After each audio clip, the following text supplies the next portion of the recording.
voy a empezar a grabar entonces y podemos empezar con una oración. Querido Espíritu Santo, te agradecemos por reunir a todos los creyentes en el cuerpo de Cristo y te agradecemos por los líderes, las congregaciones y las denominaciones que enseñan tu palabra en su verdad y pureza. En el nombre de Jesús oramos. Amén. Muy bien. Entonces, vamos a empezar con 10 minutos de repaso de lo que vieron en el video de tarea. Entonces, la primera pregunta que planteé por WhatsApp es esta. ¿Quiénes son la Santa Iglesia Cristiana y la comunión de los santos? Y les voy a avisar, yo creo que esta es una de esas preguntas en el proyecto final.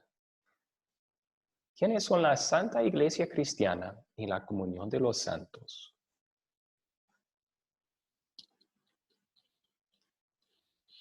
¿Alguien quiere contestar?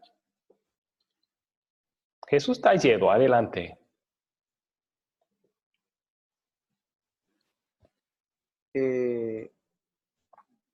Pastor. Sí, Jesús Talledo. Alexander Montilla. Ok. Bueno, primero vamos a permitir a Jesús porque él levantó su mano y luego a usted. ¿Está bien? Ok. Jesús Talledo, ¿quiere contestar esta pregunta?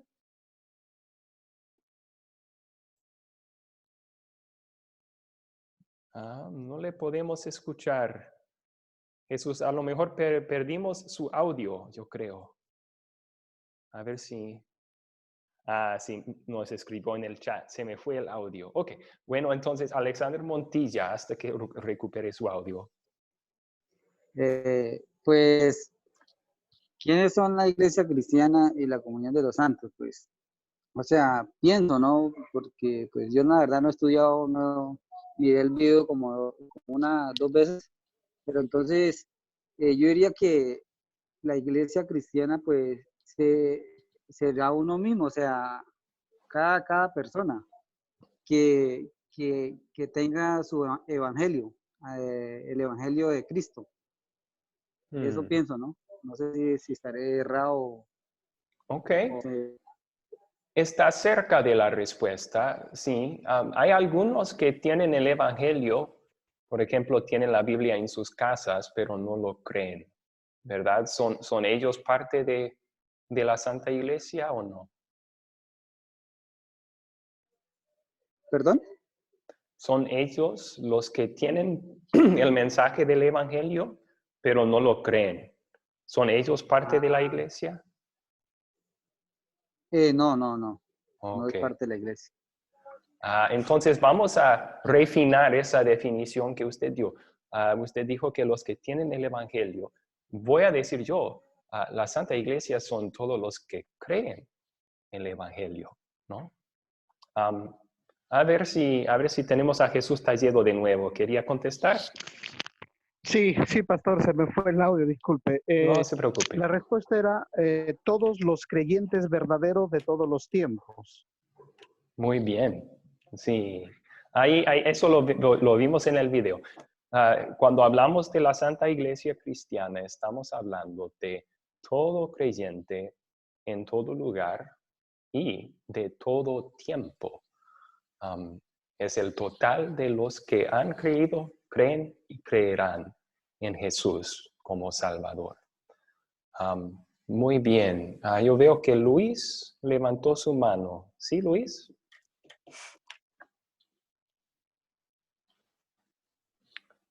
Luis, no le podemos escuchar.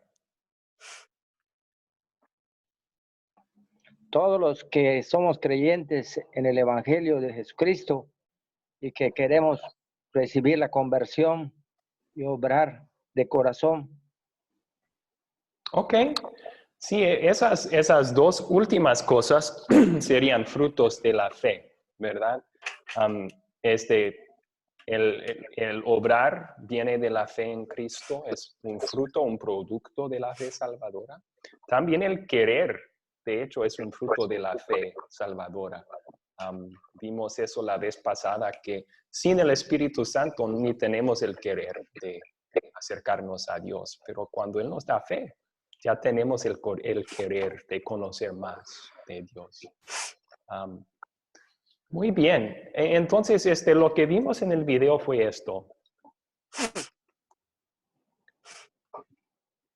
La Santa Iglesia Cristiana es todos los creyentes en Jesús de todos los tiempos. Yo creo que en el video hablaron de Apocalipsis 7, en donde Juan mira las multitudes de toda tribu, nación, lengua y pueblo que son salvos en el final. Ahí sería todos los de toda parte del mundo y todo tiempo que serán salvos por la fe en Cristo. A veces en la Biblia también se llama la iglesia de Dios o el cuerpo de Cristo.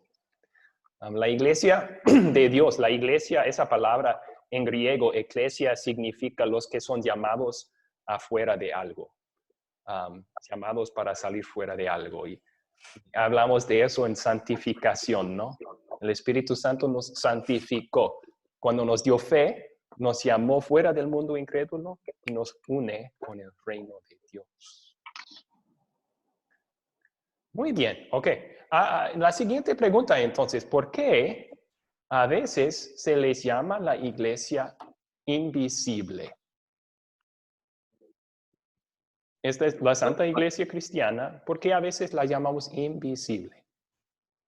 Pastor, una consulta antes de seguir. Sí, Manuel. Entonces la respuesta para esa pregunta anterior es todos los creyentes en Jesús de todos los tiempos. Sí, y en todo lugar. Sí, pasado y futuro, por lo que anoté acá. Pero, Sí. pero basta con colocarle además la iglesia de Dios y el cuerpo de Cristo. En el caso de esa pregunta, que sé que está ahí en el proyecto, ¿o hay que desarrollar al decir la iglesia de Dios? No, pueden incluirlos como sinónimos si quieren, pero Ahora, no son necesarios para la explicación. Ahora usted hizo un comentario en el término el querer, pero lo mencionó como un fruto del Espíritu. Sí. Y si yo lo veo acá, no sé en cuál de esas categorías, en Gálatas, está el querer, porque yo veo acá el amor, el gozo, la paz, la paciencia, la benignidad, bondad, fe, mansedumbre, templanza. Sí. ¿En qué parte está el querer? Filipenses capítulo 2, versículo 13. Dice que porque Dios es el que produce en ustedes lo mismo el querer como el hacer de su buena voluntad o por su buena voluntad. Entonces, aunque no está mencionado específicamente el querer en esa lista de los dones del Espíritu, o sea, los frutos del Espíritu, cuando nos da el amor para Dios, con eso va el querer de hacer su voluntad, ¿no? Filipenses 2:13 me dijo, pastor. Capítulo 2, versículo 13. Capítulo 2, versículo 13. Listo, gracias, pastor. Sí, listo. Ok, ¿por qué llamamos a la iglesia invisible entonces?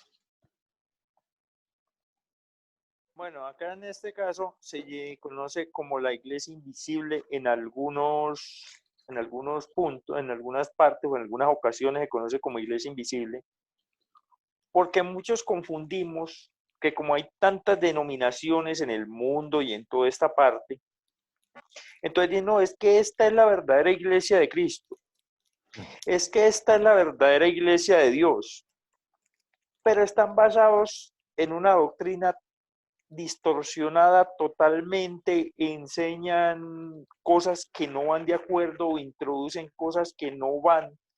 Y la iglesia verdadera de Cristo son todos aquellos quienes verdaderamente aceptan a Cristo de corazón, porque como lo dice propiamente nuestro maestro, no todo el que dice Señor, Señor, entrará en el reino de los cielos. El nombre de iglesia invisible es porque la iglesia solamente conoce Dios, que es el único que conoce el corazón, los sentimientos, los pensamientos, los deseos, la disponibilidad de cada uno.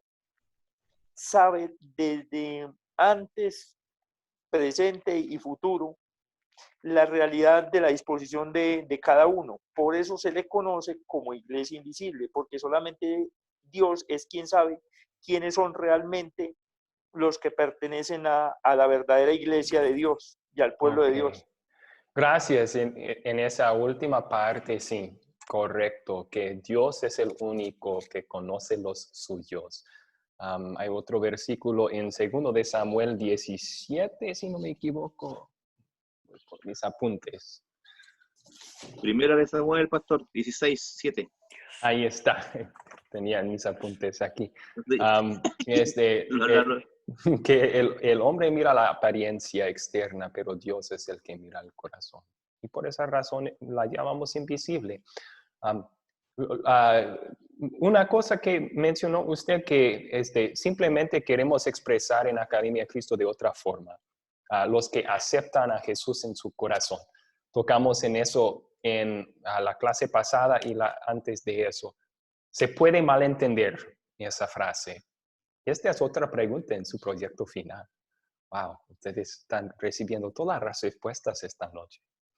Pero ¿por qué se puede malentender esa frase? Yo acepté a Cristo en mi corazón. Porque puede fácil ser el énfasis en yo. Y si el énfasis es en yo, entonces ha de saber que yo hice algo para salvarme. La salvación es por mi decisión y eso me quita la seguridad de la salvación también. Cuando en cambio la Biblia dice que la salvación no es por nuestra decisión, es decisión de Dios. Ya estudiaremos eso esta noche. Pero también la fe es un regalo de Dios el Espíritu Santo. Efesios 2, 8 y 9.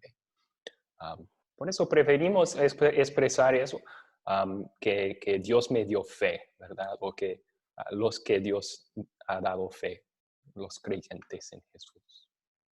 Pastor. Sí, Manuel. Volviendo al tema anterior con respecto a lo que es la iglesia invisible. Sí. Solamente Dios conoce el corazón de las personas, ¿cierto? Se citó a 1 Samuel 16:7, en donde la parte final del versículo dice, pero Jehová mira el corazón. Se puede entender de que aquellos hermanos cristianos que tienen fe, que el Señor le dio el don de fe y aceptaron a Cristo, aunque la iglesia esté errada en sus prédicas o en sus conducciones, ¿Dios le otorga esa salvación a esa gente? Sí, vieron. Buena pregunta. Lo que vieron en el video es Isaías 55, Dios promete que su palabra no regresa a él vacía. Entonces, en donde se predica la palabra de Dios en su pureza, ahí vamos a encontrar la iglesia. Ahí vamos a encontrar creyentes. Ahora, en ciertas iglesias es cierto que tienen falsas doctrinas, pero si predican el evangelio, que la salvación es por medio de la fe sola en Cristo, que Él hizo todo para salvarnos. Si predican el evangelio, el Espíritu Santo va a estar obrando fe allí. Desgraciadamente en muchas iglesias se distorsiona tanto el evangelio que ya no es evangelio. Lo mismo estaba pasando en el día de Pablo, en su carta a los Gálatas.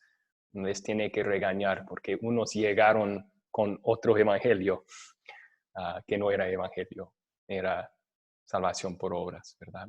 Entonces, para contestar la pregunta brevemente, si se enseña la palabra de Dios ahí, el Espíritu Santo tiene el poder mediante la palabra para obrar fe allí y habrá creyentes allí.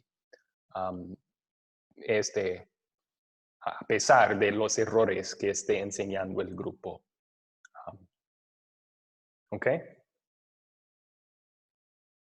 Muy bien. Necesitamos entonces continuar a la siguiente pregunta.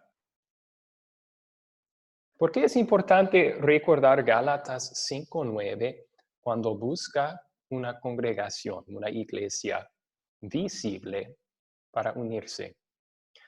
Ahora, les recuerdo sobre la distinción que hizo el video y que también se encuentra en la Biblia. 1 Corintios 1, versículos 1 y los después. Pablo describe los dos grupos. A los creyentes en Corinto, una iglesia visible, y también junto con todos los que creen. Está hablando de la iglesia invisible. Pero ¿por qué cuando buscamos un grupo de creyentes que se reúne alrededor de la palabra y el sacramento, y esa es una iglesia visible, es importante recordar Gálatas 5:9?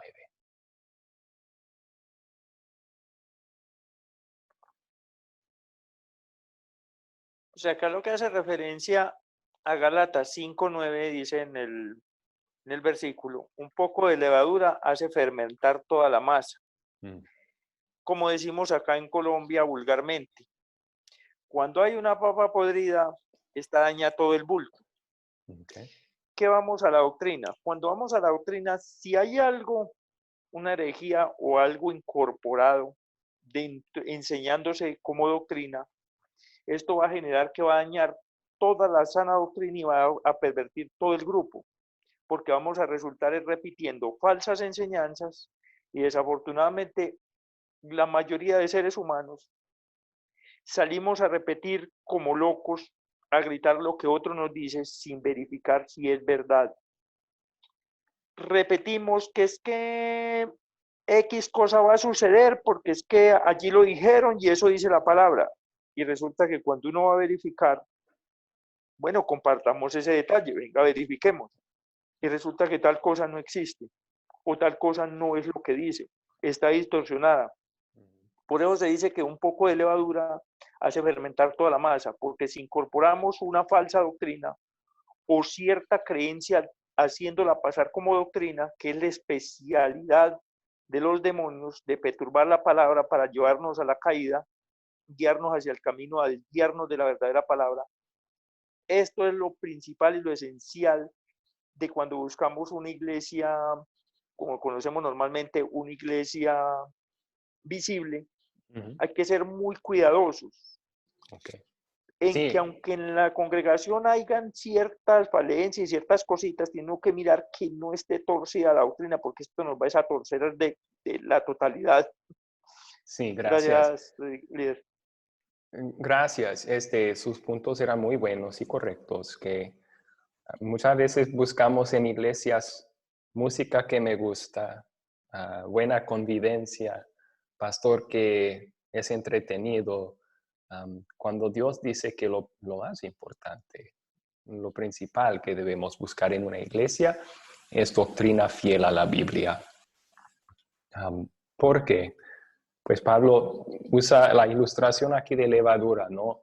Seres que han cocido pan saben que un poco de levadura y hace inflar, afecta toda la masa. Y igual, un poco de falsa doctrina daña, lastima a todo un grupo de creyentes.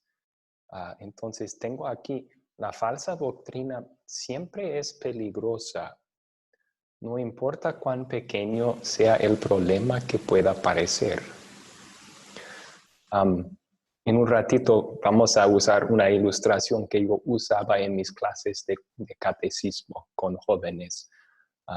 Si les ofreciera un vaso de agua porque tenían sed, y luego justo antes de tomarlo diría yo, se me olvidó decirte, hay una gotita de veneno ahí en ese vaso.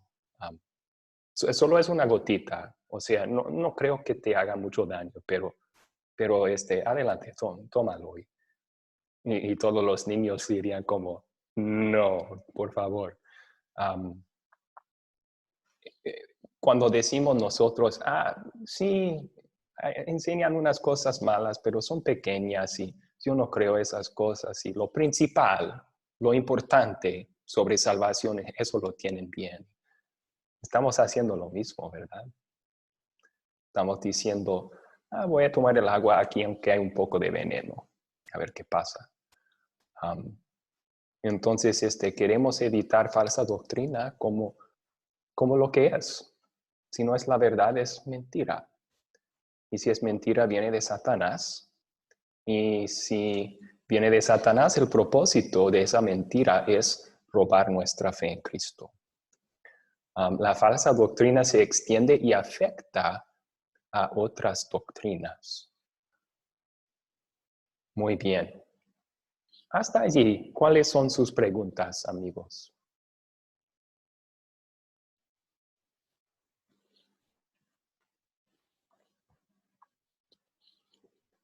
Pastor. Sí, Manuel. Es que aquí también hay una reflexión para toda la hermandad o a todos aquellos que nos atrevimos a poder estudiar. Todo va a depender del nivel de conocimiento. En la mañana le decía, cuando uno quiere estudiar teología, le enseña hermenéutica, exégesis y otras asignaturas más, pero en la formación de las iglesias metodistas, pentecostales que vino acá a Latinoamérica, la enseñanza siempre fue en forma empírica, hasta el día de hoy. Entonces el estudio es muy básico y muy manipulado. Y esto, lo que estamos estudiando ahora, en cierta forma, indirectamente nos está diciendo que debemos de tener un nivel de conocimiento más que suficiente, más que aceptado, para poder darnos cuenta de que si la doctrina es verdaderamente bíblica o no, y además, si no es así, es como que estuviéramos formando nuestra propia iglesia, porque el resto siempre hay algo contaminado. Y lo que te dice es cierto. Hay cosas que yo, por ejemplo, ahora me he sacado las vendas de los ojos, me doy cuenta que no estaba errado, pero sí mi iglesia está errada, y siguen, como le explicaba en la mañana, esas presiones en directa, que si no pagáis el diezmo, que si no das las primicias, si no obedece lo que dice el pastor, sabiendo que es blanco y él dice que es negro, es como mi trabajo. Si me dicen que es negro, jefe. Si me dicen que es blanco, es blanco. Entonces, indirectamente, vuelvo a repetir, es como un consejo, por decirlo así sanamente, en forma directa a nosotros, el preocuparnos, el poder estudiar y entender qué realmente es bíblico y qué es lo que no. Sí, de acuerdo completamente. Jesús dijo en Juan 11, soy el buen pastor, mis ovejas reconocen mi voz. Y eso no es algo que sucede mágicamente. Reconocen su voz por haberla escuchado tanto.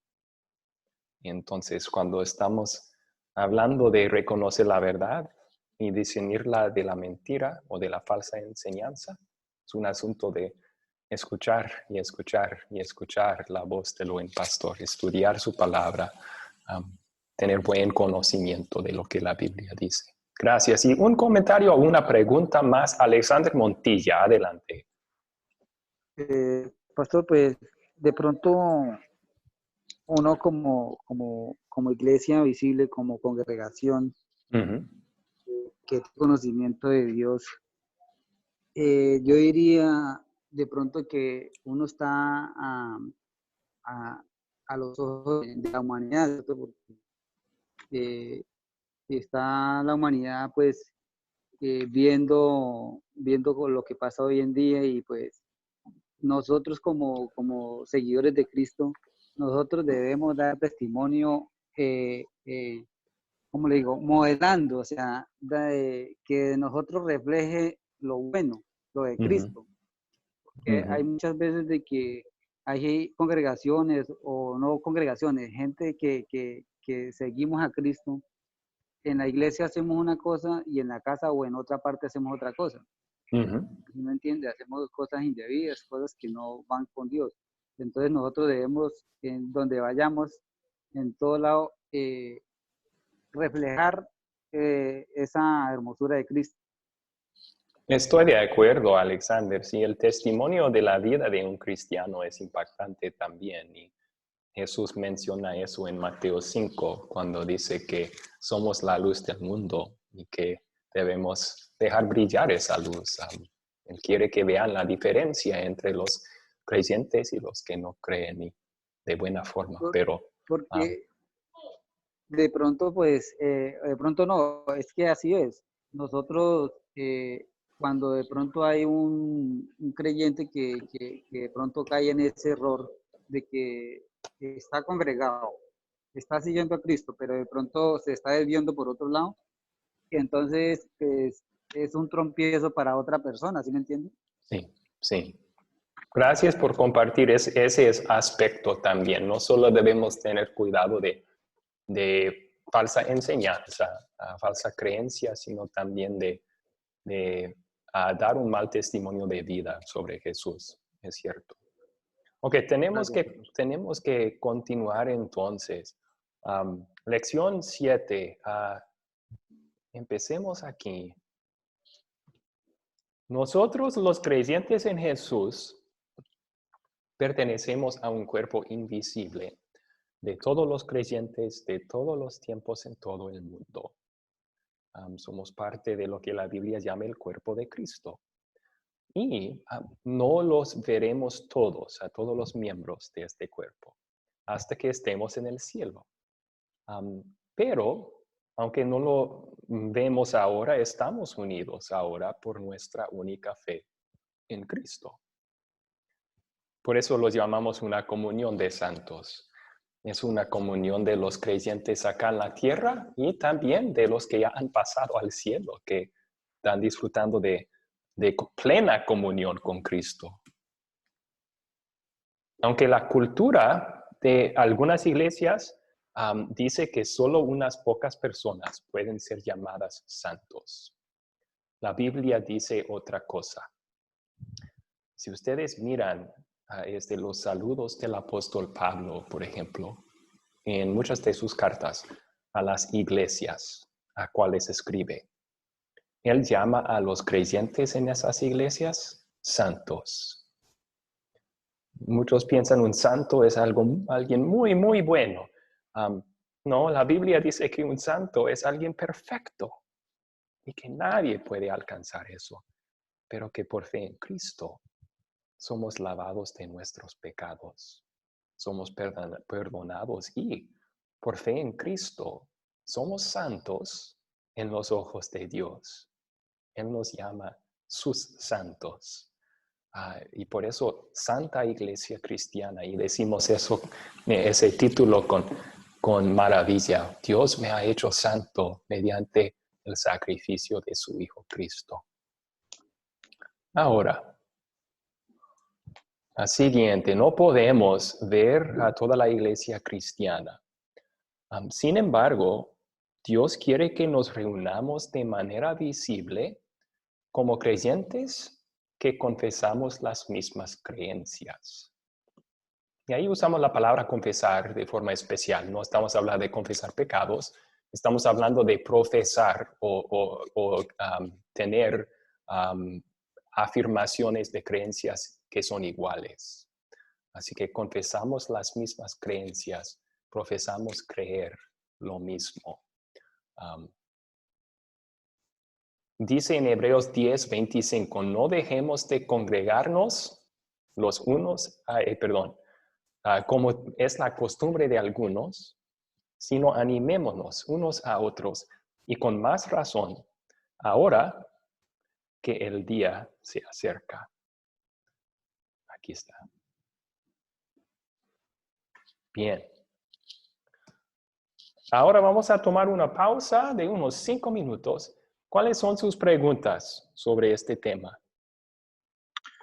Pastor, tuve un problema con la señal. Me gustaría saber en qué versículo, qué citó cuando se habla de comunión de los santos y iglesia cristiana, Santa Iglesia Cristiana. ¿Qué versículos puedo citar para eso? Sí. Y bueno, ¿para cuál parte de esas verdades específicamente? Donde se haga mención a esos dos términos, pastor. Bueno, el término Santa Iglesia... Se lo pregunto porque como yo pertenezco a la Asamblea de Dios, Ujú. de origen pentecostal, es muy probable que me digan y bíblicamente dónde está. ¿Dónde se habla de la iglesia cristiana o de la Santa Iglesia Cristiana y de la comunión de los santos? Ok. ¿Cómo me puedo Sí, sí. respaldar? Está un poco cortada la señal otra vez, pero entiendo la pregunta y es una buena pregunta. Queremos siempre comprobar lo que creemos bíblicamente, ¿verdad? Entonces, ¿dónde dice que la iglesia es santa? Efesios 1, versículo 1. Pablo saluda a los santos y fieles en Cristo Jesús. Efesios 5, versículos 25 al 27. Cristo amó a la iglesia y se entregó a sí mismo por ella para santificarla. Él la purificó en el lavamiento del agua por la palabra. Ahí tenemos dos versículos que llaman la iglesia, los que creemos en Jesús, santos, ¿verdad? Por eso Santa Iglesia. ¿Por qué la llamamos cristiana? Porque está fundada sobre Cristo. Y pues un versículo que enseñe eso sería 1 Corintios 3.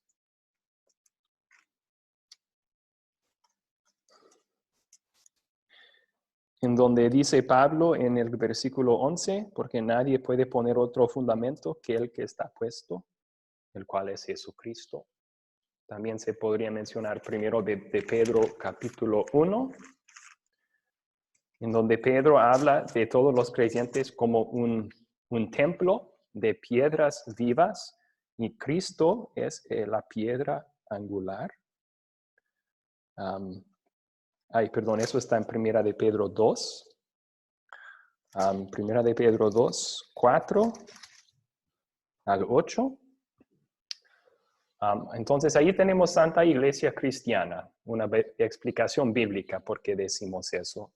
Ahora de comunión de los santos, pues ya mencionamos santos. Puede usar los mismos versículos para Santa Iglesia Cristiana. Pero comunión, hay muchos versículos bíblicos que hablan de nuestra unidad con otros creyentes. Pero yo, pues, en el momento se me viene a la mente Gálatas. Bueno, primero Efesios 2. Al final de ese capítulo, Pablo habla de la reconciliación mediante la cruz. Y luego también entrando al capítulo 3, él habla de la unidad que tenían judíos y gentiles unos con los otros. Entonces, la fe en Cristo nos une. Y si quieren, Efesios 4, versículo 1 y 2, perdón. Efesios 4, versículo 3, 4, 6, 5, 6. Ahí está. Procuren mantener la unidad del Espíritu. Fueron llamados a una sola esperanza, un cuerpo, un espíritu, un Señor, una fe. Habla de nuestra unidad con otros creyentes, ¿verdad? Y se podría mencionar otros versículos, Gálatas capítulo 3, creo, en donde dice, ya no hay distinción entre esclavo, libre, hombre, mujer, todos somos uno en Cristo. O otras partes de la Biblia en donde habla del cuerpo de Cristo, pues si es un cuerpo, es un solo, ¿no? No puede estar dividido el cuerpo de Cristo. Por eso llamamos la comunión de los santos. Ok, ¿cuáles otras preguntas tienen sobre este tema, amigos?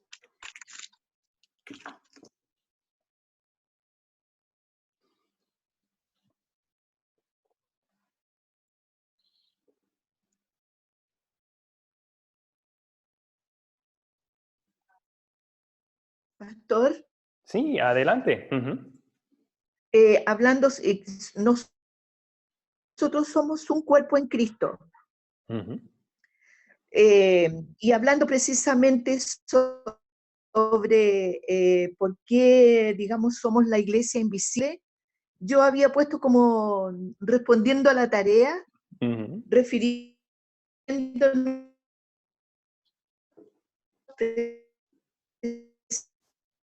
precisamente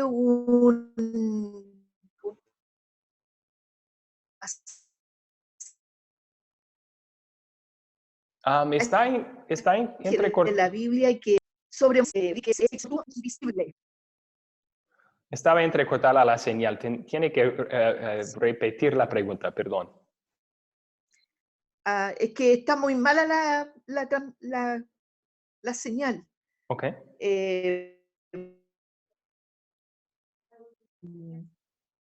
Refiriéndonos precisamente a Hebreos 11 del 23 al 27 que tuvo en el invisible, en el sentido de que cuando él se negó a disfrutar de los deleites como hijo de la hija del faraón, sino que prefirió sostenerse en el invisible. Okay. Si nosotros somos un cuerpo con Cristo, entonces es porque precisamente por eso somos una iglesia invisible, porque Jesucristo también, el Espíritu de Dios es invisible. Sí, bueno, y en Hebreos... Sí, gracias. Ajá. En Hebreos 11 está refiriéndose específicamente sobre Dios y la salvación que tenemos en Dios. La fe. Bueno, está lo invisible en que se fijó Moisés en vez de las riquezas del mundo. Eso fue Dios y su salvación eterna, ¿verdad? Pero lo mismo se puede aplicar a muchos temas espirituales. Tiene razón que, como dice Pablo, ¿verdad? No andamos por vista, sino por fe. Y eso, tomamos en cuenta lo invisible. Parte de eso es la iglesia, que no podemos mirar a todos miembros, porque algunos ya están en el cielo, otros no podemos ver en su corazón para ver si tienen fe o no. Pero sí creemos que la Biblia dice que Dios está reuniendo creyentes de toda parte, toda época, en su gran plan de salvación. Muy bien. Ok, vamos a continuar entonces. El origen de la iglesia invisible. Vamos a leer unos versículos bíblicos de Efesios capítulo 1. Y nos enseñan una verdad preciosa sobre nuestra salvación, pero también una verdad que es muy mal entendida. Entonces, leamos sobre el origen de la iglesia invisible, el origen de todos los creyentes. ¿Dónde tiene su origen? ¿Alguien puede leer estos versículos que están en la pantalla? Amén. Adelante. Bendito sea el Dios y Padre de nuestro Señor Jesucristo, que en Cristo nos ha bendecido con toda bendición espiritual en los lugares celestiales. En Él Dios nos escogió antes de la fundación del mundo para que en su presencia seamos santos e intachables. Por amor nos predestinó para que por medio de Jesucristo fuéramos adoptados como hijos suyos, según el beneplácito de su voluntad. Muy bien, muy bien. Entonces, vamos a resaltar unas cosas aquí. Primero, ¿cuándo nos escogió Dios?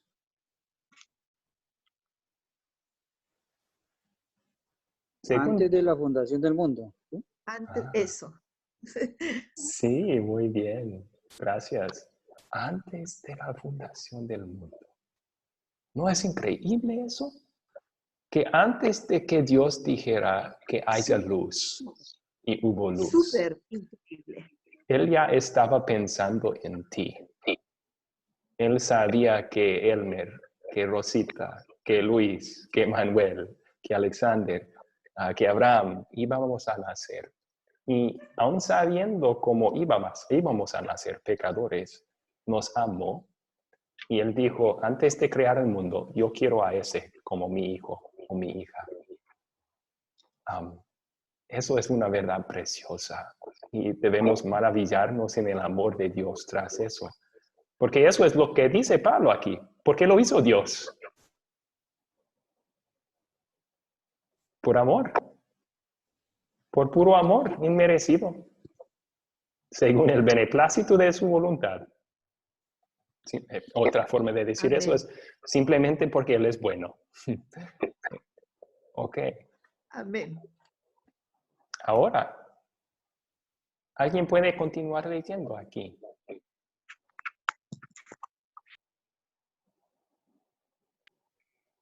Amén. Voy a leer. Adelante. Para la alabanza de la gloria de su gracia, con la cual nos hizo aceptos en el amado. En él tenemos la redención por medio de su sangre, el perdón de los pecados según las riquezas de su gracia, la cual desbordó sobre nosotros en toda sabiduría y entendimiento. Okay. ¿Quién es el amado? Jesús. Muy bien. El único que nos hace aceptos delante de Dios es Jesús. Y justos. Sí, justo es lo que se requiere para ser acepto ante Dios. Y Él es lo que justifica. Bueno, pero otra vez hablamos del motivo de Dios aquí. ¿Por qué nos escogió? ¿Por qué mandó a su amado para hacernos aceptos? ¿Por qué nos mandó su espíritu para tener sabiduría de esto y entendimiento? Hay una palabra que se repite 2 veces aquí. Gracia. Gracias, por su gracia. Gracia. Todo eso es por gracia. De principio A fin. De principio a fin, la salvación es por la gracia. Y esa palabra gracia significa amor inmerecido, amor que no merecemos de Dios. Ok. La cual desbordó sobre nosotros. Sí. Toda sabiduría y entendimiento. ¡Ay, lindo! Hermoso. La imagen que viene a la mente es como una copa que está rebosando con gracia, ¿no? Que nos ha dado tanto que la desbordó. no se puede medir. Bien. Entonces, unas preguntas sencillas sobre esta lectura. La primera, ¿quién nos eligió? Dios. Dios. Muy bien, todos contestaron bien. Dios nos escogió. Sí. Y parece sencilla esa pregunta, pero tiene implicaciones muy importantes. Eso quiere decir que Dios es el agente de nuestra salvación. Nosotros Amén. no somos los agentes de nuestra salvación. Dios nos escogió y esa es la causa de nuestra salvación. No mi decisión de creer en Jesús o ser salvo. Dios decidió y por eso soy salvo. Y su decisión solo por gracia. Muy bien, entonces, la siguiente pregunta que vamos a ver aquí es, ¿cuándo nos eligió Dios? ¿Cuándo nos eligió Dios? Antes de la Bueno, creación antes del de mundo. antes de la creación del mundo. Muy bien, antes de la creación del mundo. Ok. Y eso resalta la doctrina de la salvación solo por gracia. Antes de que hicieras cualquier cosa. En inglés decimos, antes de que lucieras en el ojo de tu mamá, Dios te amó y te escogió. Y aún más, la Biblia dice que aún sabiendo Dios, antes de crear al mundo, cómo iba a terminar todo y cómo ibas a nacer tú, su enemigo, todavía te amó y te escogió. Y eso es algo increíble. Ok. ¿Cuál fue la motivación de Dios para predestinarnos? Esa palabra simplemente quiere decir escoger de antemano, ¿verdad? Pablo lo usó aquí. Predestinó. Nos predestinó para salvación. Perdón, ya les di la respuesta. ¿Cuál fue la motivación de Dios para predestinarnos? Ya lo miraron todos, ok. El amor inmerecido. Para alabanza de su gloria. Oh, ok. Es cierto que ese es un resultado de la obra salvadora de Dios. O sea, es un beneficio de al lado. Pero su motivo en sí no era esa. Su motivo principal era su amor inmerecido por nosotros, ¿verdad? Entonces, ahora la pregunta difícil y la cual muchos confunden para tomar esta enseñanza, esta doctrina tan bella y preciosa que nos da tanto consuelo. Dios me amó y me escogió antes de la eternidad. Pero algunos ahora toman esta enseñanza y lo torsionan en algo que no debe de ser. Esta sección nos dice que Dios eligió a algunas personas para ir al infierno.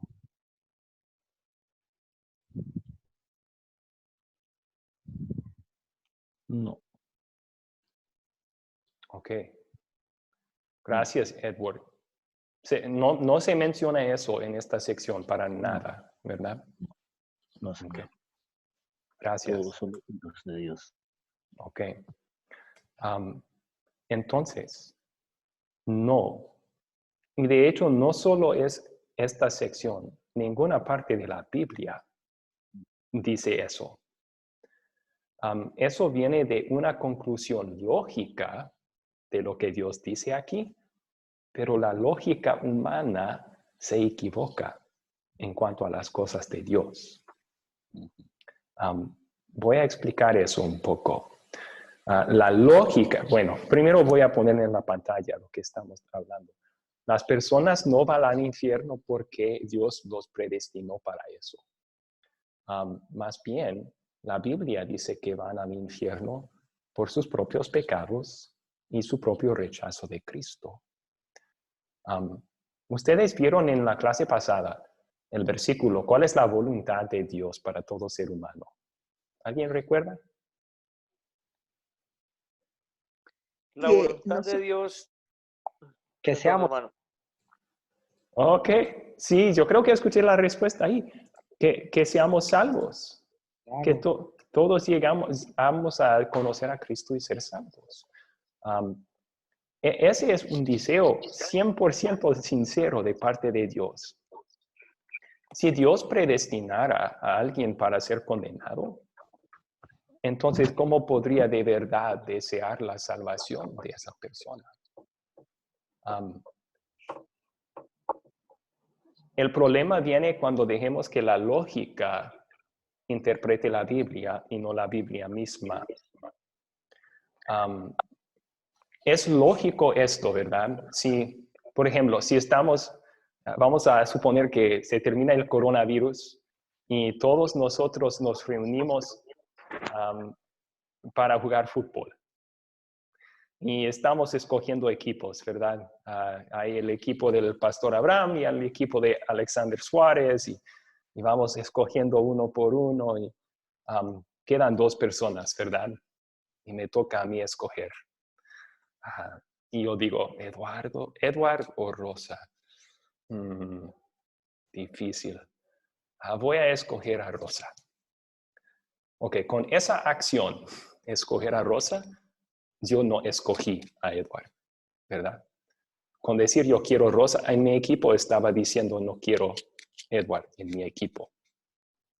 Entonces, cuando tomamos esa lógica humana a estos versículos bíblicos, decimos, pues si Dios predestinó a los creyentes para ser salvos, si Dios quiso a ellos en su equipo, entonces tiene que haber predestinado a los incrédulos para ser castigos en el mismo acto. Tiene que haber dicho, no los quiero en mi equipo. Es lógico eso, pero no es bíblico. La Biblia nunca dice eso. La Biblia, en cambio, dice que Dios es la causa de la salvación de los creyentes. Él los escogió antes de la creación del mundo, pero que el incrédulo es responsable por su misma condenación. Porque aunque Dios quiso salvarlo, Él rechazó. Y dejemos esas dos verdades bíblicas que no parecen tener lógica, no parecen concordar, pero Pastor, la Biblia lo dice y por eso lo creemos. Ok, Edward, sí. hay una frase que nos dijeron que en una clase anterior, no todo lo que se llama bíblico es bíblico. Ok. Sí, entonces debemos tener cuidado porque a veces es una conclusión humana y no es lo que la Biblia de verdad dice. Sí. Voy a mostrarles un versículo bíblico que enseña esto, pero hay otros. Que Dios no es responsable por los que se pierden. Jesús, cerca del final de su ministerio, lamentó sobre Jerusalén esto. ¿Alguien puede leer este versículo? Amén. Amén. Sí, adelante. ¿Desde la pregunta? Sí. No, el versículo que está en la ya, pantalla. ¿Puede leer? Mateo 23, 27. Jerusalén, Jerusalén, que matas a los profetas y apedreas a los que son enviados a ti. ¿Cuántas veces quise juntar a tus hijos como junta la gallina a sus polluelos debajo de sus alas y no quisiste? Okay. Entonces, estamos aquí con este versículo contestando. ¿Dios eligió a algunas personas para ir al infierno? No. Jesús no dice aquí, Jerusalén, Jerusalén, quería salvarte, pero mi Padre no los escogió, entonces los escogió para ser castigados para siempre. No, Él dice, ¿cuánto quise yo juntar a tus hijos? Pero ustedes no quisieron, tú no quisiste. Es decir, que Dios quiso salvarlos. Él mandó Jesús por ellos. Él estaba tratando de obrar en sus corazones con el Espíritu Santo. Y ellos dijeron, no. Y eso lamentaba a Jesús. Entonces, dejemos estas dos verdades bíblicas y creamos las dos sin tratar de concordarlas. Una es, Dios escogió a los creyentes para salvación antes de la creación del mundo. La otra es, el incrédulo por su propia culpa y su propio rechazo será condenado. Ok. Ahora, hasta aquí, ¿cuáles son sus preguntas? Bueno, leer más que una pregunta es como un comentario. Uh-huh. Acá este punto es uno de los puntos, como lo explicó usted mismo, muy delicados en la interpretación, porque lo utilizan para dos cosas.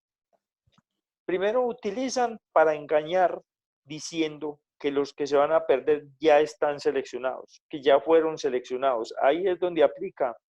La voluntad de Dios es que todos nos salvemos, que todos seamos salvos. Uh-huh. Pero es que es imposible salvar a una persona que está rechazando la ayuda. A todos nos brindan la ayuda, a todos nos dan la mano, pero cada ser humano decide si la toma o no la toma. Bueno, si sale de la oscuridad. voy a pararlo ahí, porque hasta esa última parte iba bien, que Dios sí quiere que todos sean salvos. Dios no escogió a algunos para condenación. Eso no es cierto. Pero ahora decir que es la decisión del ser humano ser salvo o salvarse, eso tampoco lo dice la Biblia. La Biblia dice No, que... sino lo que hago referencia es que muchos se pierden es porque no aceptan la guía del Espíritu Santo para regresar a Cristo. Sino que a veces hay términos, sí, hay términos que uno no puede utilizar directamente con personas porque entonces se van a confundir y van a entender otra cosa. Ujú. O sea, cuando yo rechazo la guía del Espíritu Santo para regresar a Cristo y para aceptarlo, o sea, este tipo de rechazo es lo que genera que muchos sean desviados del camino, como siempre nos lo ha enseñado la palabra. Okay. En otros casos de análisis de ciertas doctrinas, lo utilizan a la inversa. Acá muestran que, como dice que la voluntad de Dios es que todos seamos salvos, entonces utilizan este tipo de enseñanza y dicen, no, es que sin importar lo que usted haga, fue predestinado para ser salvo. Por lo tanto, todos vamos a ser salvos. Un ejemplo de esas falsas doctrinas es los famosos llamados evangelios de la prosperidad, que lo encabezan unas eminencias terribles que desvían de toda palabra. Este tipo de cosas es lo que tenemos que tener mucho cuidado, porque muchas personas le preguntan a uno esto. Entonces acá, si uno no tiene una guía de nuestro protector, como digo yo, nuestro protector, el Espíritu Santo, que es que nos guía, nos ilumina, nos muestra, nos explica la palabra, como mismo nuestro Señor Jesucristo dijo, que por medio del Consolador era quien nos iba a explicar las palabras que Él dejaba para su pueblo, dejaba escrito para su pueblo. Entonces, acá esos son puntos claves. Estas enseñanzas son claves, son, mejor dicho, como dice el hijo mío, eso es un tesoro. Sí, sí, gracias. Pastor, Sí, y sí, es importante recordar que lo que dijimos en la clase pasada, nuestro modo natural como seres humanos es rechazar a Dios. Recuerden el versículo, espere un momento, recuerden el versículo bíblico que mencionamos en Romanos, que somos enemigos de Dios por naturaleza. Eso quiere decir que por naturaleza lo único que vamos a hacer es rechazar a Dios. Requiere un milagro del Espíritu Santo cambiar eso. Y el milagro es que Él nos convierte, Él nos da la fe. Y ya ahora nos convierte de enemigos a hijos, de muertos a vivos, de ciegos a los que podemos mirar. Y así nos salva. Sí. Ahora, Alexander Montilla quería hacer una pregunta. Sí, pastor. Volver como a preguntar porque creo que ya lo había dicho. Decía que nosotros fuimos ya escogidos antes de la creación del mundo, ¿cierto? Entonces, escuché que antes de la creación del mundo también fueron creados los incrédulos, ¿sí? No. ¿No? No. Sí, bueno, la lógica humana dice eso, ¿verdad?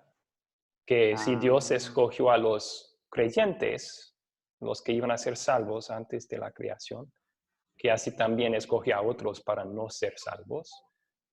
La lógica dice eso, pero la Biblia no. La Biblia solo habla de su decisión de predestinar, su predestinación de los que van a ser salvos.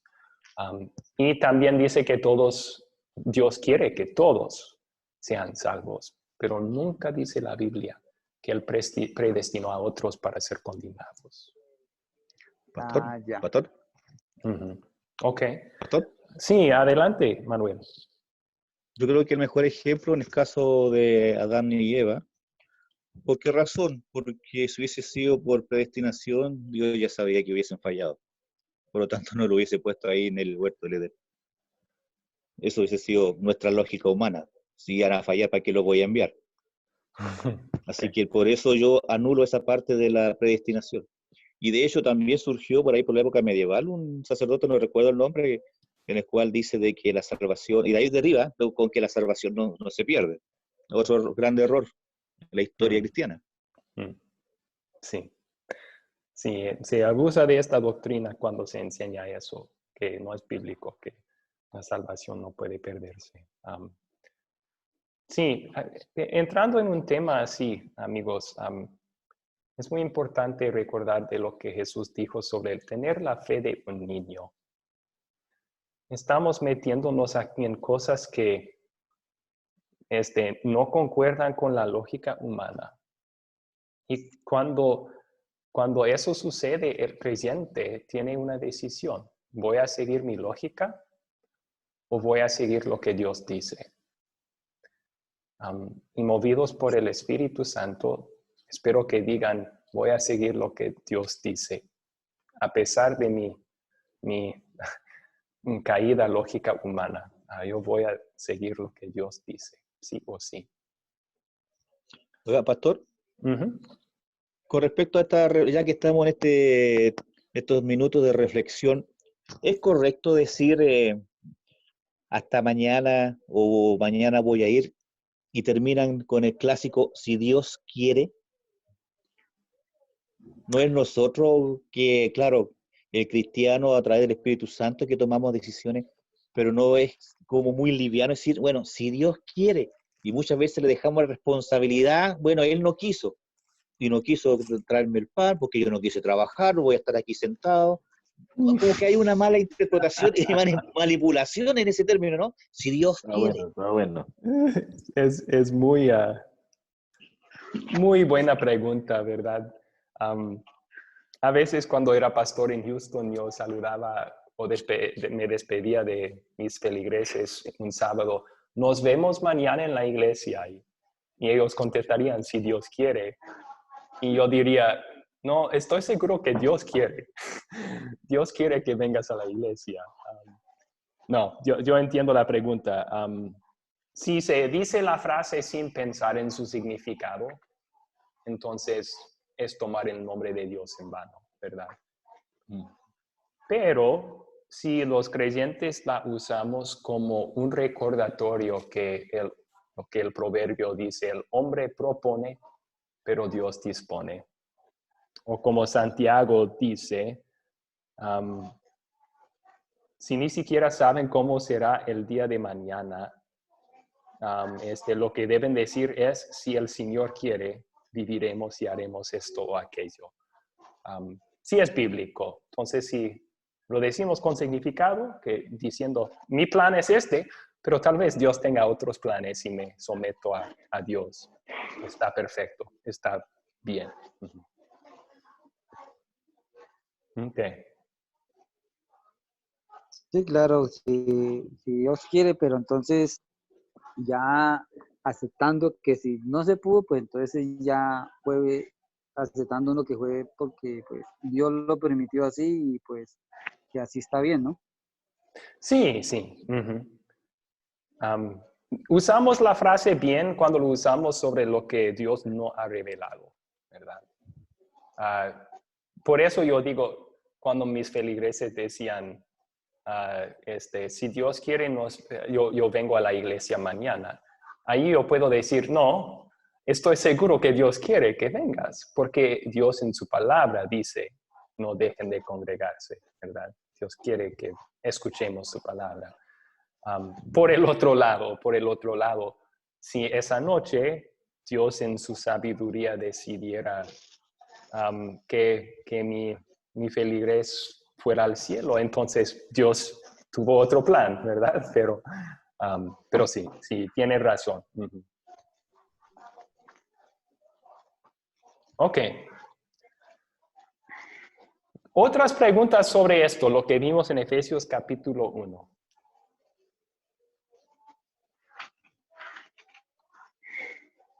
Ok. Entonces vamos a continuar. Muchas iglesias hay.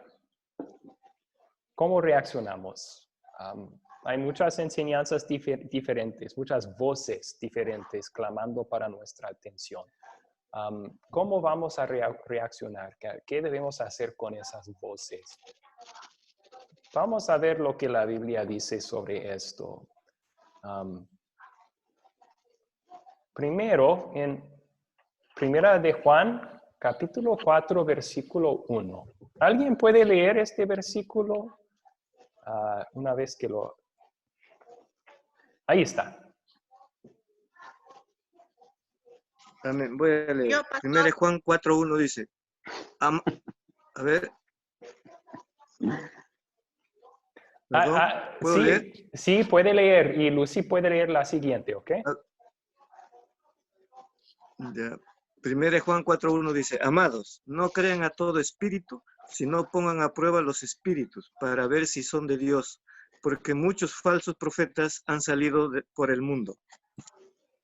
Ok, bien. Aquí Juan está hablando no solo de espíritus, sobre todo está refiriéndose aquí a enseñanzas. Cuando dice pongan a prueba los espíritus, porque muchos profetas falsas han salido al mundo, debemos poner a prueba las enseñanzas que escuchamos del mundo alrededor de nosotros. No todos los grupos religiosos, no todos los mensajes espirituales, no todos los videos sobre Dios en YouTube, no todas las iglesias que nos rodean son de Dios. Muchos falsos profetas están difundiendo enseñanzas peligrosas que afectan nuestra eternidad. Dios quiere que los pongamos a prueba. ¿Y cómo hacemos eso? Ahora entran los siguientes versículos y Lucy quiere leer este versículo que está ahora, Hechos 17, 11 al 12. Sí, pastor. Uh-huh. Dice, estos eran más nobles que los tesalónica, pues recibieron la palabra con mucha atención y todos los días examinaban las escrituras para ver si era cierto lo que se les anunciaba. Entre los que creyeron habían distinguidas mujeres griegas y un buen número de hombres. Okay. Está hablando aquí de los creyentes en Berea, en uno de los viajes misioneros de Pablo. Pero ¿qué aprendemos de ellos? ¿Cómo ponemos a prueba los espíritus, las enseñanzas de otros? Pues acá cuando dice que pongámoslos a prueba es como dice Pedro, no recuerdo el versículo, que nuestra fe debe ser sometida al fuego para probar su pureza.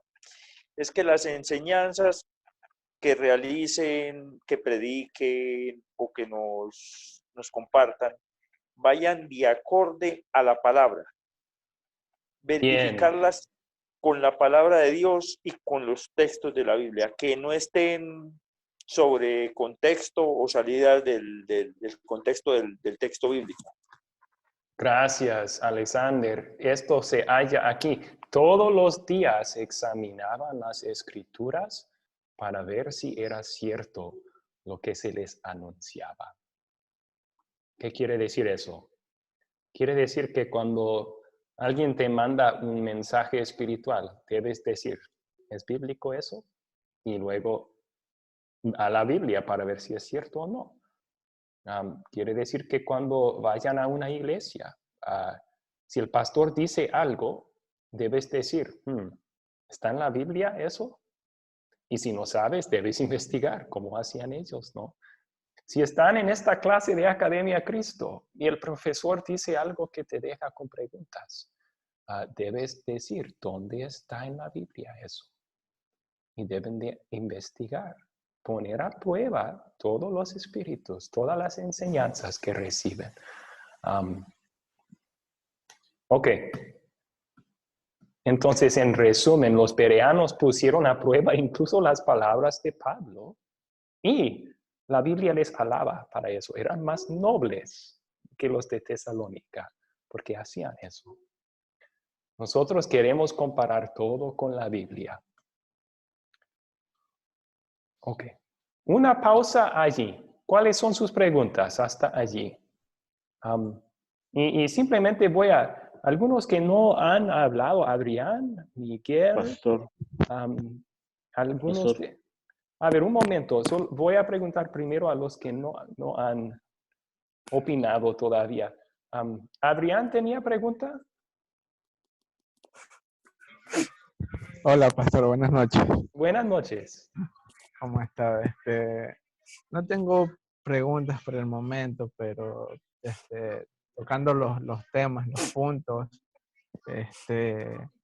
si hablamos de lo que consta respecto a lo que nos dicen las personas y lo comparamos con la Biblia, pues sí debemos de hacer nuestro análisis. Por ejemplo, si realmente las escrituras enseñan eso, en base a una comprensión crítica o inferencial, porque hay veces en que unos versículos pueden ser usados de una manera no adecuada.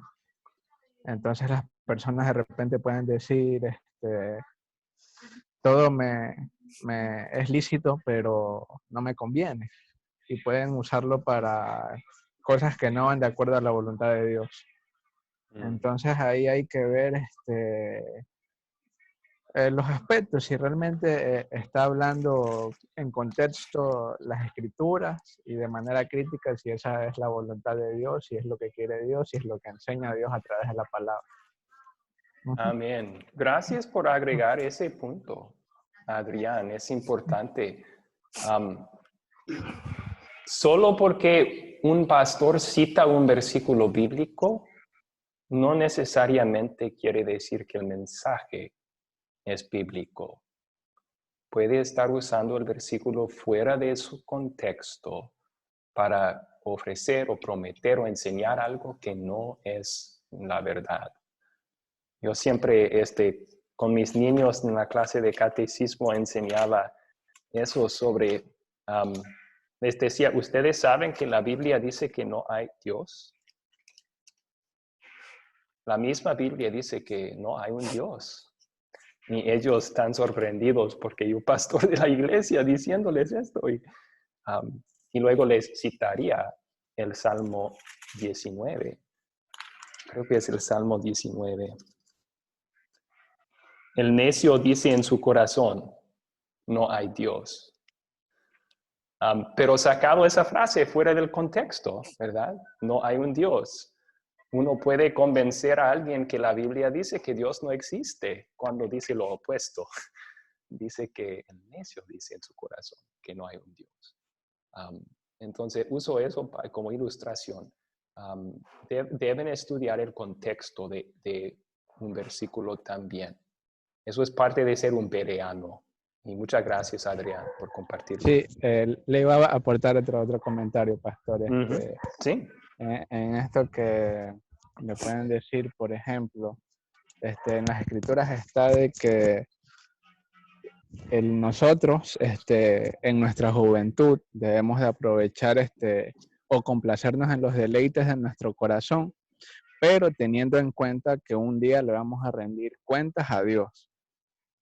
Entonces, la referencia es clara de que nosotros podemos hacer algo que tal vez nos contente o nos dé una emoción de felicidad, pero siempre hay que tenerlo en cuenta si esto está alineado a Dios. Por ejemplo, si tú haces algo que solamente te da placer, pero es algo que va a traer consecuencias negativas, no está en la voluntad de Dios. Pero si es algo que tú lo usas con un fin recreativo o un fin de solo pasar un tiempo agradable, esa puede ser la voluntad de Dios, pero la otra no. Entonces siempre hay que saber discernir basada en la escritura. Sí. Para no haber confusiones, porque si uno lo usa en el sentido literario y se concentra, se puede confundir. Siempre es mejor hacerlo en un contexto y con el pensamiento crítico, y más aún si es guiado por el Espíritu Santo. Sí, y el Espíritu Santo nos guía mediante los otros versículos de la Biblia. Entonces, sí, compararlo con otras partes de la Biblia, con una mentalidad crítica cuando escuchamos algo. Muy bien, gracias. ¿Quién más tenía una pregunta aquí?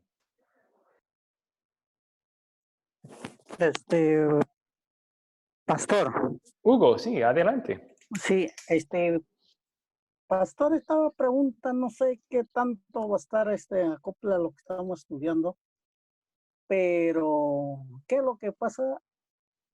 Ayer domingo ya escuchaba en la televisión, en el internet era, acá del Perú, de una iglesia que creo que su nombre es Dios es Uno. Ya, pero ellos creen en un solo Dios. Y a la vez mi cuñado y mi suegra pertenecen a la iglesia. Ya que tanto ellos hablaban de esta iglesia, yo ayer lo saqué del internet y lo pasé por mi tele para poder verlo de qué se trataba. Entonces el pastor enseñaba diciendo que solamente los que pueden interpretar la Biblia son los profetas, no cualquiera. Y él decía que él sí era profeta, que solamente necesitaban para interpretar bien lo que es la Biblia, los profetas, nadie más. ¿Qué opina o qué me puede decir sobre eso, pastor? Primero, no estoy seguro, pero me suena como el grupo es, se llaman en inglés por lo menos pentecostales de unidad y no creen en el Dios trino de la Biblia. Sí, justamente no creen en el trino, pero sí en su predicación sí habla del Espíritu Santo, sí habla del Consolador, pero no creen en el trino. Sí, entonces no creen lo bíblico. Pero en cuanto a lo que dicen sobre solo un profeta puede interpretar la escritura, todos los bereanos eran profetas. La Biblia no dice eso, ¿verdad? Eran judíos en una sinagoga, no eran profetas, pero ellos estaban interpretando la Biblia. Porque cuando Pablo dijo algo, ellos decían, ¿dice eso la Biblia o no? Estaban usando sus Biblias, comparando textos y sacando interpretaciones de ellos. No es bíblico decir que solamente ciertas personas pueden interpretar la Biblia. El mandato de escuchar y estudiar y escudriñar las escrituras es para todo creyente. Me suena muy semejante a lo que dice la Iglesia Católica. De hecho, que según la Iglesia Católica, solamente la Iglesia puede interpretar la Biblia. Solamente el Papa y los obispos y los concilios. Pero así entraron muchos errores también en la Iglesia Católica.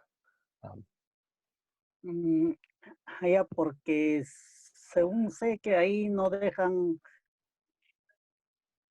que una hermana que pueda participar en la iglesia, solamente los varones. No aceptan que ninguna mujer suban al púlpito. Bueno, y ese es otro tema, ¿verdad? Sobre el predicar o el enseñar en la iglesia. Eso sí, la Biblia dice, Santiago en su carta, dice que no todos deben presumirse ser maestros, porque los que enseñamos seremos juzgados más estrictamente. Y Pablo dice en sus cartas que no todos reciben de Dios dones para enseñar o predicar. Pero usar eso entonces para decir que no todo creyente puede interpretar la Biblia, eso no. La palabra de Dios es un regalo para todos y no solo para unos selectos que pueden interpretarla. Ahora, Edward, sí, adelante. Pastor, No, Pastor Abraham, no sé si usted conozca de este que llaman profeta o que es profeta, William Marion Branham. Yo la No. otra vez seguí, es norteamericano, yo seguí las predicaciones de él era misionero, fue Ujú. misionero, yo seguí las predicaciones de él y él nunca se sabe la Biblia, pero él tampoco cree en el Dios Trino, él solamente hay un Dios, el Espíritu Santo sí, y un solo Dios. Tampoco la mujer puede subir al púlpito a predicar. Okay. Él también dice eso. A lo mejor es de la misma rama de iglesias, entonces, Sí. parece. Y sí, pastor, es de la misma rama, porque él hablaba de un tal profeta William. Sí, William Marion Branham. Ah, ok. El que llaman o sea, el séptimo ángel. Okay. Es el último profeta que Dios ha mandado a la tierra. Wow. Sí, esa es la palabra de ellos. Si rechaza el Dios Trino, no es profeta de Dios. Eso es lo que voy a decir en resumen. Si tienen más preguntas sobre eso, ustedes pueden mandármelas por interno. ¿Okay? Una anécdota. Ajá, sí. Resulta de que acá vino un pastor y aquí también viene cuidado y un tema que a lo mejor en otros cursos le iremos a tomar, que son las traducciones que tenemos con respecto a la Biblia. Uh-huh. Vino un pastor y leyó Romanos 10:9, que si confesares con tu boca que Jesús es el Señor y creyeres en tu corazón que Dios le levantó de los muertos, serás salvo. Nos faltó la pregunta que le dijeron, ¿y qué pasa con los mudos? Ah, no sé, eso se perdieron nomás. Y hasta ahí llegó el evangelio. ¿Cómo? Dije yo, ¿cómo? Y empezamos a investigar. Claro, pues hay una mala traducción porque yo tengo entendido que el griego tiene varios significados. Confesar ante un juez, confesar ante un amigo, y el confesar, pero por acciones. Así que también hay que tener cuidado con algunos que interpretan en forma literal. Claro. Pobre mudito, mire, ya me lo habían dejado afuera. Sí, y eso sería no comparando con otros versículos bíblicos también, que obviamente dicen que sea mudo, sea tartamudo, sea lo que sea, si uno cree en Cristo es salvo. Entonces, siempre hay que tomar ese buen punto, tener cuidado con eso. Ok, gracias a Alexander Suárez por compartir unos de los versículos bíblicos que yo cité, pero con referencia equivocada. Salmo 14, versículo 1. No hay quien haga el bien. No, perdón. Dice, dentro de sí dicen los necios, Dios no existe. Ese fue el versículo que cité. Y luego Gálatas 3, 27 y 28, que todos los creyentes somos uno en Cristo. ¿Ok?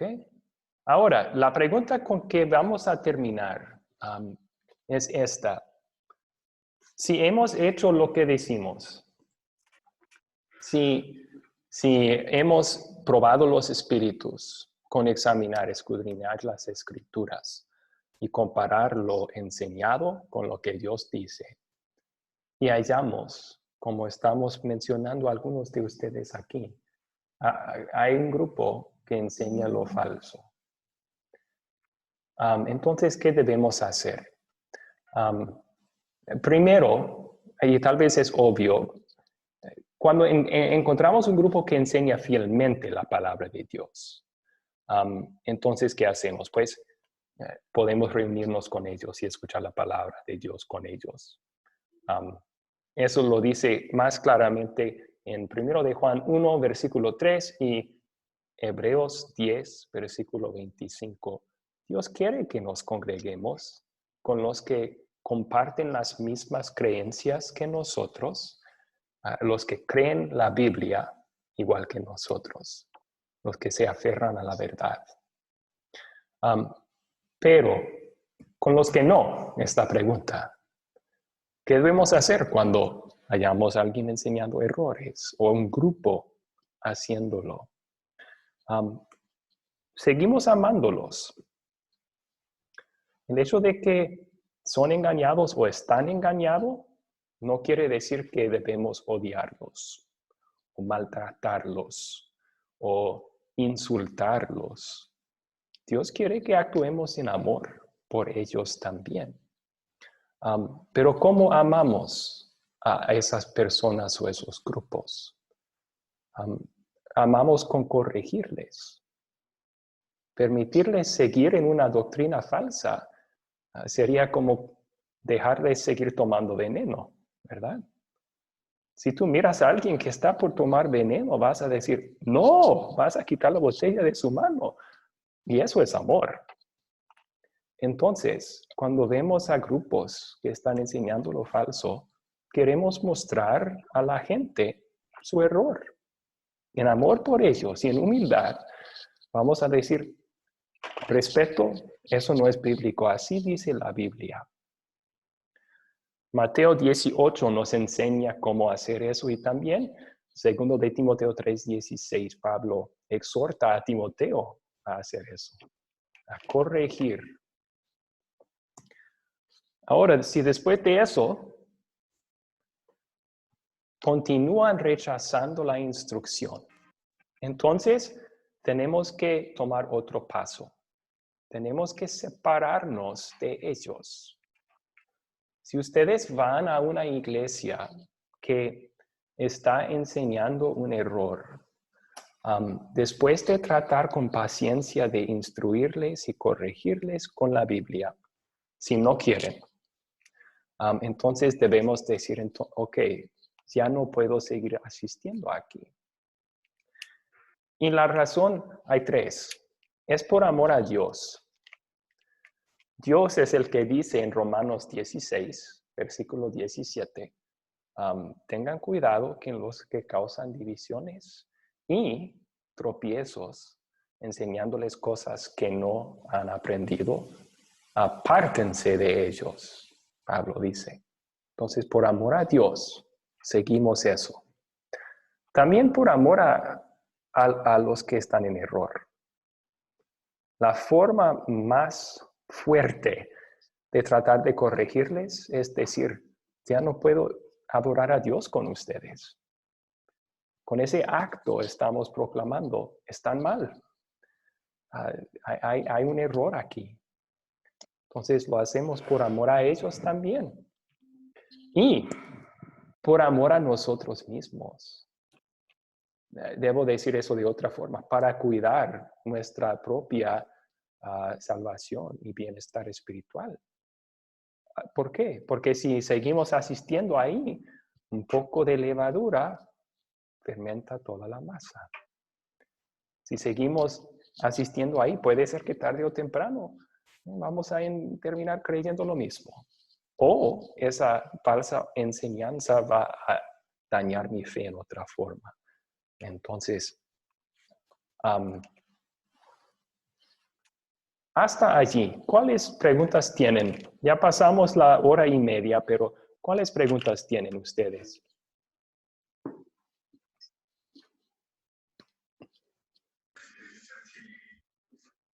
Adrián, ¿tiene una? ¿Sí? Sí, pastor. Con lo que ahora vemos de que debemos de corregir a las personas. Está muy cierto porque en los evangelios habla sobre que cuando entremos a una ciudad o a una casa o a un lugar, más claro, cuando entremos a un lugar, sabremos que esas personas son de Dios o no son de Dios cuando sean dóciles a la palabra o cuando se pongan ofensivos por la palabra. Entonces, es cierto, hay que corregirlo. Eso es lo que manda nuestra acción por amor a ellos. Y efectivamente, si es que ya no se puede, si ellos no entran en razón, si no escuchan el mensaje de Dios, la voz de Dios, entonces sí debemos de alejarnos de ellos. Es más, las escrituras dicen que salir corriendo de ahí o huir de ahí, dice. Entonces sí es necesario hacer eso. Y aparte le quería comentar sobre lo que decía mi hermano de ese pastor que le dijo que solamente los profetas pueden interpretar la palabra. bueno, si él a lo mejor puede tener ese pensamiento, pero realmente no es así, porque en las escrituras citan que Dios se comunica de diversas maneras con cada uno de nosotros, y Él nos comunica a cada uno de nosotros de la manera que Él quiere. O sea, a lo mejor Él tiene un mensaje para mí y tiene otro mensaje para mi vecino, para mi familiar. Él tiene diferentes maneras de comunicarse con nosotros. Y una de esas maneras que Él utiliza para comunicarse con nosotros es su palabra. Entonces sí debemos nosotros de leer la Biblia y interpretarla con la guía del Espíritu Santo. Por eso es que no debemos de esperar de que nuestra comunicación sea por la interpretación de algún profeta. Ellos tienen otra misión en especial que hacer. Sí. Que no solamente es la interpretación. Yo tendría un poco de cuidado decir, Adrián, que Dios se comunica con nosotros en diversas formas. La Biblia dice que en el pasado fue así. Hebreos 1, 1 y 2. En el pasado Dios se comunicó con nuestros antepasados de diversas formas, pero en estos últimos días, mediante su Hijo. Entonces, Dios comunica con nosotros mediante su palabra. Pero es cierto que un versículo bíblico, por ejemplo, un creyente necesita escucharlo por una razón y otra por otra razón y tal vez otro por otra razón. Es la misma verdad, pero el Espíritu Santo puede usarla de diversas formas en nuestros corazones y nuestras vidas. Sí, ¿verdad? Claro, porque cada persona entiende diferente a su cultura y esas cosas. Eso sí, hay diferencias culturales y la palabra es la misma y la verdad no cambia, pero sí toca a individuos de formas distintas, ¿no? Ok. ¿Alguna otra pregunta? ¿Por qué tenemos que corregirlos a los que consideramos que no están siguiendo la doctrina de Jesucristo? Buena pregunta. Lo hacemos por amor a ellos, porque no queremos que pierdan su salvación por su error. Como dijimos, cualquier doctrina falsa es peligrosa. Entonces vamos a querer hacer todo lo que podamos para corregirles en amor. A veces es fuera de nuestras manos, o sea, yo no tengo muchas formas de llamar o comunicarme con una iglesia en China sobre su error. No me conocen. Hay creyentes en Dios en China que pueden hacer eso. Pero cuando tenemos contacto con grupos, con personas, y en conversación con ellos nos damos cuenta, están errando aquí. Entonces, silencio ahí no es amarles. Igual que silencio cuando alguien está por entrar, alguien está por tomar veneno, no es amar a esa persona. Queremos decir el amor, decir la verdad en amor. Correcto. Sí, estoy de acuerdo. Ok. Hasta ahí. Vamos a tomar otras preguntas sobre el grupo de WhatsApp. Entonces, me pueden mandar un mensaje allí y hago lo mejor para contestarles. Pero tenemos que terminar con una oración.